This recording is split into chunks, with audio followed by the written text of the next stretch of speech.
Hello to our lovely podcast listeners. I have a thanks from Laura Flanders to those who have written a review thus far in Apple Podcasts. She so appreciates your kind words, as does the entire crew. 2 reviews came in, one from a listener nicknamed Slate. Quote, Laura covers interesting and important subjects that you will not find anywhere else. She brings the best out of her guests, and her own analysis is always incisive. I highly recommend this show to anyone interested in the world, politics, and progress. And a thanks to Andy Smalls for your review. Quote, the Laura Flanders Show covers a wide range of important topics, from the importance of culturally grounded education to cooperative economics. Hear from guests that do the work on the ground, the slow building of a democratic and radical society. Truly a worthwhile listen each and every time. Thank you so much again for your reviews. And please, if you have a moment and you're subscribed via Apple Podcasts, write a review. It means a lot, and it also helps inspire our entire crew. Now, on with this week's show.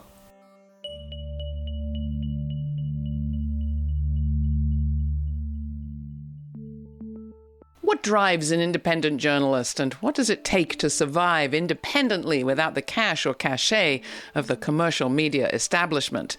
While I have a few thoughts about that myself, so does today's guest, Sonali Kolhatkar. Originally from India and born and raised in Dubai, Sonali pivoted from studying astrophysics to journalism in the early 2000s, and soon she was the host of Uprising with Sonali, a drive-time show that debuted in 2003 on the Pacifica radio station KPFK in Los Angeles. That became Rising Up with Sonali, which in turn became syndicated on radio and also on Free Speech TV as a television program. Then, having become the host of the longest-running drive-time radio program in Southern California, hosted by a woman of color, in 2023, Sonali made a move, joining forces with the solutions-focused Yes magazine to serve as that magazine's racial justice editor and the host of a new weekly program, Yes Presents Rising Up with Sonali. That show continues to air on Free Speech TV and Pacifica radio affiliates, among others.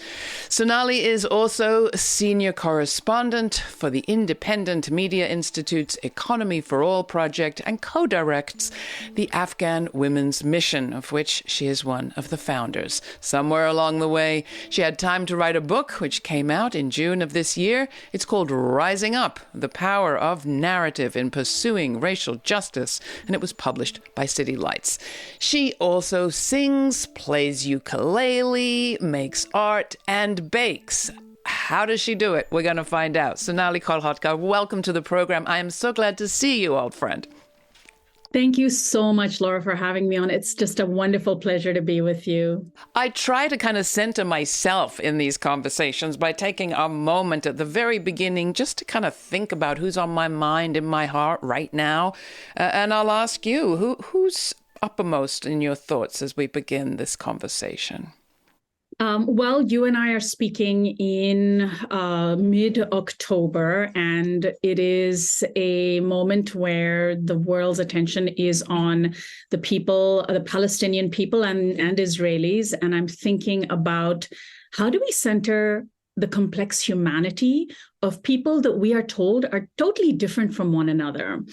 And that fits in so well with all of the things that I've been thinking about in writing this new book that I have, which is how do we tell stories that humanize us and prevent others from otherizing us, if you will, and use the stories as an armor to protect our dignity, to protect our human rights. And it's not easy, and it's never reductive, and it's never straightforward. But that's first and foremost in my mind. And that can be applied to people everywhere, to people of color here in the United States, to indigenous people in every country in the world, and to anywhere where there's human conflict. As wars rage in so much of our world, but particularly in respect to the Israel-Hamas war at this time, are you seeing any change that cheers you in the coverage? It used to be that when such things happen, and of course, what we saw in Israel was quite unprecedented. It was really, we hadn't seen the level of massacres of Israelis as we've just seen. But in the past, there's been some, similar formula. Hamas will go in and do an attack. Israel will respond with relentless and far more disproportionate force. And all the cheerleaders for Israel will come out. We're seeing a little hesitation now. We're seeing, for example, the Harvard University campus is roiled in this debate because Harvard University didn't come right out in favor of backing Israel unconditionally. Pro-Palestinian voices have been doing a lot of narrative work over the past 10, 20 years. Well, they've been doing it for a lot longer, but because of maybe social media and digital media and the space that they're getting, we're seeing the narrative shifting around Palestinian voices and what it really means to resist. I will join with you in saying I think there is a tenor shift, not at the leadership level, but at the public level and at the level of media. I am seeing more Israeli voices brought into our conversation and a few more Palestinian ones, and some acknowledgement that journalists are having a very hard time getting reports out of Gaza under siege. We have traveled these kind of parallel tracks for so many years.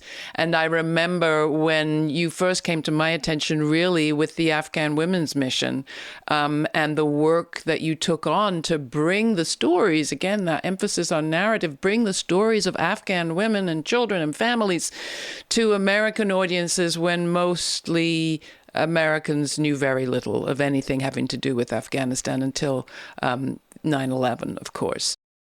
Somewhere in our minds and hearts, there also has to be room for the people of Afghanistan who've just sustained tremendous damage from earthquakes once again. Absolutely. And I'm still working closely with the women that I formed ties with over 20 years ago. It's a phenomenal feminist organization, Afghanistan's oldest feminist organization, called RAWA, the Revolutionary Association of the Women of Afghanistan. And what that taught me, that experience of getting to know RAWA, the women of RAWA, seeing how the media here in the United States and across the West reduced Afghan women to these two-dimensional, blue-clad, faceless creatures, and then seeing the reality of who Afghan women were, taught me such a huge lesson early in my career, right? It's so much easier to say, we're going to save Afghan women and bring these Orientalist and imperialist notions and white savior notions to war when we're talking about supposedly helpless brown people on the other side of the planet. And what RAWA taught me was that, people that we otherize, people that we reduce to two dimensions or just images on paper, have agency, are fighting for their own rights, don't need our help in saving them as much as they need us to get out of their way or maybe take away the weapons that we have given their enemies. I understood what solidarity really meant, which was providing a platform for people who've been oppressed, helping them tell their stories, getting out of the way when I needed to, but then, being the translator that I needed to be for American taxpayers, who it's my job as journalist to educate, illuminate, to help understand what our tax dollars are doing. And so Afghanistan and the women of Afghanistan taught me so much. They continue to teach me so much, which is that we cannot reduce people to a few words. We certainly cannot, when we're thinking about bombs targeting them, or them being victims of poverty and poor infrastructure, we absolutely cannot think of them as having any less dignity than you or I do here in the United States. I remember when, I think it was Laura Bush at the time, gave her famous speech about why the U.S. needed to come to the rescue of Afghan women after 9/11, that it was the women of RAWA who said, no. Imperialism is imperialism is imperialism. We've had enough colonial intervention. What we need is support to make ourselves free. As U.S. forces finally left decades later, what was the position of RAWA, and what do you hear from those women today? You say you stayed in touch. Yeah, RAWA was always very clear that every outsider, unless they were coming unarmed to help, was not wanted in their country. That included the United States. It included the Soviet Union and Russia. It included Iran and Pakistan. And of course, that didn't earn them that many friends here on the US left, because a lot of people on the US left didn't understand that when RAWA was critical of the Taliban, they were not necessarily on the side of the United States war. We like our binaries in the United States. Exactly. So RAWA has been fighting non-violently against the Taliban, against the homegrown fundamentalists armed by the United States. And when the longest war, as the US war in Afghanistan became, the longest war in the US history, came to an ostensible close, RAWA was certainly happy to see one less fighting force in their nation, fomenting destruction. And today, what RAWA really wants is, again, to not be forgotten. This is what they wanted before the Taliban entered Afghanistan. This is what they wanted before the September 11th attacks. It's what they wanted after, because once the news media kind of died down and the war settled into a steady state, the cameras went away again. And it's what they want now. Don't forget the people of Afghanistan, because they remain the victims of our taxpayer-funded destruction. And simply leaving doesn't erase it either. And so, yeah, I talked to them about how we can, continue to help fund their projects, their health and educational projects, from U.S. donations here. This is the Laura Flanders Show with your host, Laura.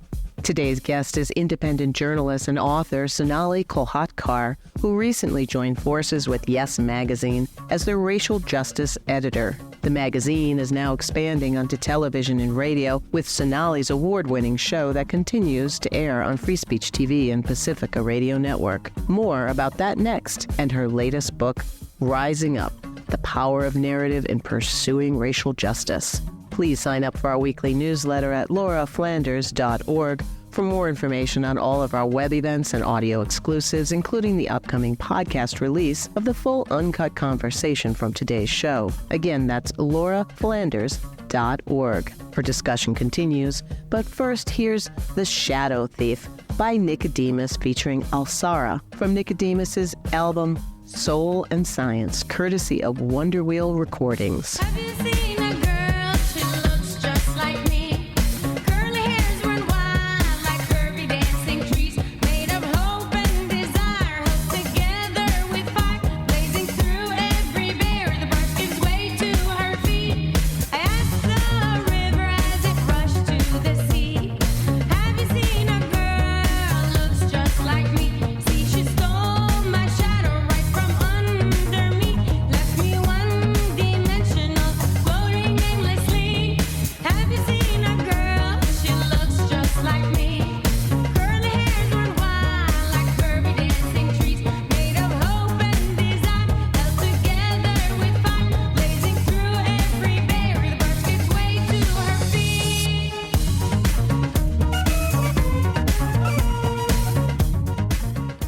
Now, there are some stories, and Afghanistan is one, that are much harder to cover as an independent journalist, meaning it's much harder to go there. It's more expensive. One has less protection than one might if one belonged to some big, well-endowed commercial media outlet. Have you ever thought, oh, I'd rather go work for a network somewhere? I'd be able to do stories I can't as an independent? You know, there's so many opportunities and advantages to being in a corporate funded industry. You can have an army of producers. You can have the resources that it takes to get things done, although that is changing. The downside is that you can't just adhere to the fundamental tenets of why journalism is important. You have to adhere to the corporate bottom line of the corporation that you are working for, because the majority of commercial news media, by definition, are commercial, and they are profit-seeking corporations. So the bottom line is the most important thing. So you could be covering the most crucial, undercovered stories, but if you're not capturing eyeballs and delivering them to their advertisers, and not getting the ratings that your boss wants you to get, you stand in danger of being cut. And of course, my name is hard to pronounce. I have a weird accent that people can't quite place.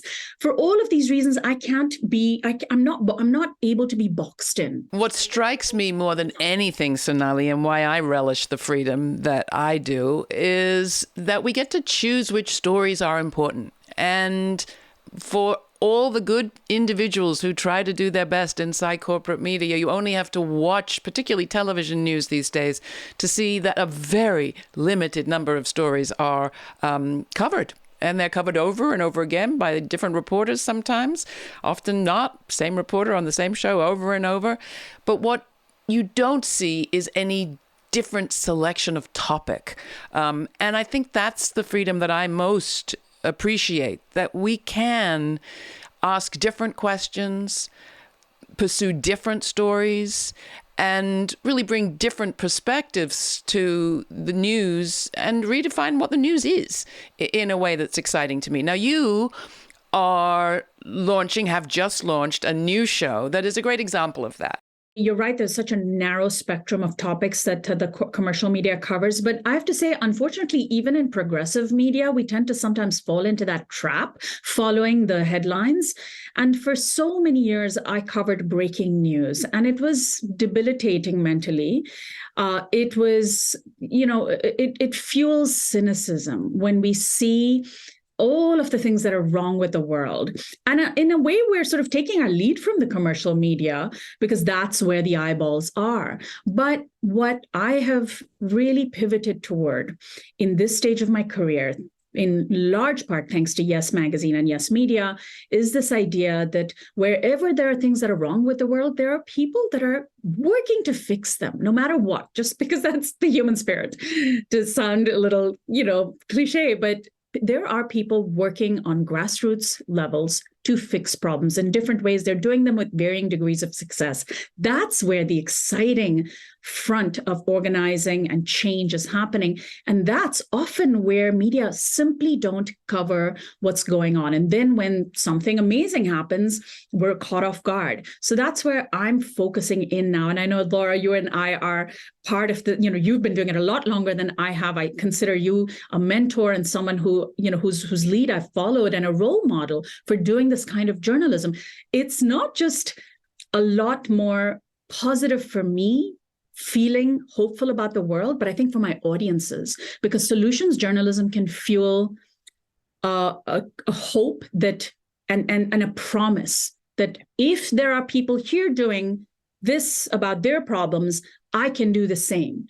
Here's the trailer introducing Yes Presents Rising Up with Sonali, announcing this new partnership with Yes Magazine. Yes presents Rising Up with Sonali, your weekly antidote to the doom and gloom of mainstream news, lifting up solutions that bring us closer to economic, racial, gender, and environmental justice. We'll explore how grassroots communities in the US and beyond are reshaping our world for the better, whether it's reimagining public safety, promoting sustainable projects to make fossil fuels obsolete, building a fair economy, or pushing a diversifying nation to live up to its democratic ideals. We'll explore the front lines of justice-driven work, abolition, reparations, land back, abortion access, trans rights, labor organizing, and so much more. Congratulations. This is like two best friends coming together, Yes Magazine and you. I couldn't be happier. Is there a story that stands out that you've already covered or that you've got in the works to cover that you particularly want to bring to this audience?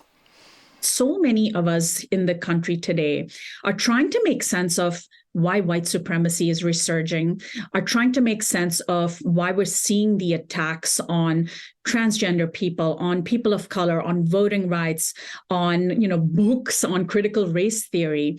And so I wrote this piece, a reported story for Yes's Growth Issue, where we look at the fact that the demographics of our nation are changing, faster than we even expected, in a way that is fueling this great roiling happening in the nation.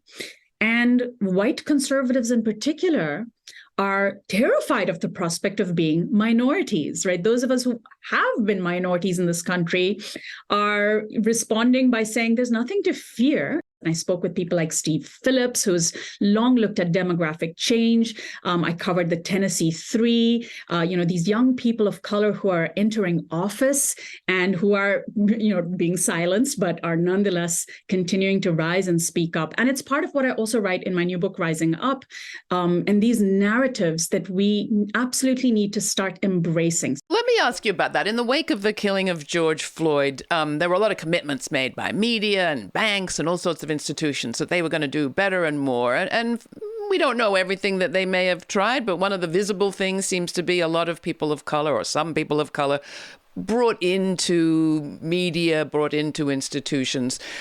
And I think there's a difference between that and the sort of narrative shift that you're talking about. When we talk about DEI initiatives, the D and the I part of DEI are fairly toothless. We've been doing it for a long time. Diversity, equity, inclusion. Diversity, since the 1980s Benetton ads, we've had diversity, right? The U.S. Supreme Court, even before Ketanji Brown Jackson was on, could have been considered an inclusive body because we had one Black justice on there. But the E part of DEI, which is where the meat of our desire for racial justice lies, which is equity, that's where we need to center the storytelling that we need to do. And so in the book, I talk about how we are our stories. Storytelling, and intentional storytelling in particular, which is what narrative is, shapes our culture, shapes our views of everything, shapes our views of each other, of government, of what we expect from one another. And when we tell our stories, it's so much harder to dehumanize us and to objectify us. And, the mass narrative setting industries, such as Hollywood, pop culture, our news media, have been rife with racist narratives seeking to stereotype, in particular, people of color. That's changing dramatically. Hollywood is changing in part because people of color have been clawing their way into the writers' rooms and the executive suites, demanding to be heard. Black Twitter is, pushing Hollywood with the hashtag Oscars So White. And of course, what happened in the streets in 2020 pushed a lot of institutions, shamed them really into realizing that they need to do so much better on allowing people of color to tell our own stories simply by being present, by shaping the narratives. And that is a critical part of it. We can't just have policy changing without culture shifting because it doesn't stick. We need mass buy-in from the whole nation, or at least the majority of the nation, that people of color deserve to be here, deserve to be part of this democracy. If we just do narrative shifting and no policy shifting, then it's just PR, right? It is so critical for us to think about, for example, how we portray police on screen, how we portray guns on screen. I have a whole chapter in the book on propaganda, which may not on its surface may seem like something around racial justice, but policing and how much money societies put into our police departments, cities put into our police department, coming at the expense of social services, is where the nuts and bolts of racial justice lie. And Hollywood, over and over again, inadvertently perhaps, justifies bloated police budgets by normalizing policing on screen, by equating policing with safety, by showing police characters, especially in scripted crime TV shows, which is the most popular genre of scripted shows, by showing police as noble do-gooders and who constantly break the law, but they always do it for good reason. And they get the audiences cheering on cops. Those of us who are people of color, especially Black Americans who see the reality, have a different experience with police. But if it's only white people writing the stories, they're going to write what they know. And if white people have very positive experiences with police in real life, they're going to put that in the scripts. They're going to put that on our screens. And then when it comes time to talking about moving funding away from policing and toward the things that actually matter, Hollywood is there cheering on policing. There's so much on our minds at every moment. On some days, I think it's overwhelming. On other days, I think it's an invitation to break open and shift. How do you deal with those days where it feels overwhelming? Or is that when you pick up the ukulele? Well, yes, partly. You and I are journalists. It's our job to monitor everything that's happening everywhere we possibly can. But we are living in a moment in time when we have so much information at our fingertips, and frankly, humans weren't really built to handle knowing everything that's happening all over the world, maybe the far reaches of our tribe or village, and maybe the edges of the next region. But we have so much information, and for audiences, if you're not a journalist, first of all, take a break from the news. Don't get overwhelmed. Think about what you can control that matters to you in your community and focus on that joyfully. Take the time to spend your days, as much as you have free time and disposable time, with the people that you love, and talk to them, even the ones you disagree with. Talk to them about the differences that you might have in a loving way. Try to think about those things that you can control. And maybe you are a Palestinian American who has family, or an Afghan American who has family in a war zone. Hold them in your thoughts too, and make sure your local journalists and your local politicians are doing the right thing by those people that you love dear, in terms of coverage, in terms of policy, and focus your efforts, because we can't do it all. If we try, we're going to fail, we're going to burn out, and we're going to check out, and we can't have that. We can do it. We can hold Israelis, Jews, Palestinians, and those in Gaza in diaspora as well in our hearts at the same time. I believe it. We just need to exercise those muscles. Yes presents Rising Up with Sonali, and of course the book, Rising Up, The Power of Narrative in Pursuing Racial Justice. Sonali, thank you so much for joining us. It's been a pleasure talking with you. Thank you so much, Laura. It's remained true, even in the days since my interview with Sonali, that there has been more diversity in the coverage of this Israel-Hamas war. That may not be saying a lot, but it is saying a little. And I've been particularly struck by the number of journalists who've managed to bring us voices from inside Gaza who can describe in intimate detail what it's like to live under Israeli bombardment, and also what it's been like to live these past 17 years in what amounts to an open-air prison under an Israeli blockade. From inside Israel, we've heard a diversity of viewpoints too, and I've been particularly struck by how many Israeli Jews have spoken about their lost loved ones, people lost to the terror attacks of October 7th, and described those people, their brothers and sisters and mothers and fathers and grandmothers, as peace activists, people who worked their entire lives for peace in the region and worked with others. So my question to journalists is this: if what bleeds leads, fair enough, but what about what follows? Where's been the coverage of Gaza these last 17 years? Where's been the coverage of those decades of people in the region working for no more war? If in this attention economy the only currency we pay attention to is violence, then we are destining ourselves and our colleagues to yet more generations of this cycle of blood. Can we do better? I believe we can. And I'm glad you're here with me on this journey.